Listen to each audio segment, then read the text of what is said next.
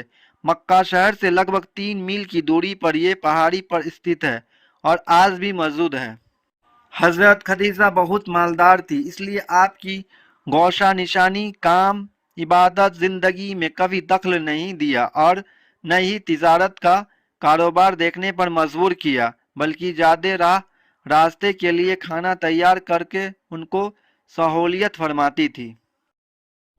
نبوت رسالت چاند کے سال کے حساب سے 40 سال ایک دن کی آیو میں 9 ربیع اول کے دن آپ کا پہلی وحی سندیش اتری۔ اس سمے آپ غار ہیرا میں تھے۔ نبوت کی سوچنا ملتے ہی سب سے پہلے ایمان لانے والوں میں خدیجہ بی بی، علی بھائی ابو بکر، دوست زید بن حارث، غلام شامل ہیں۔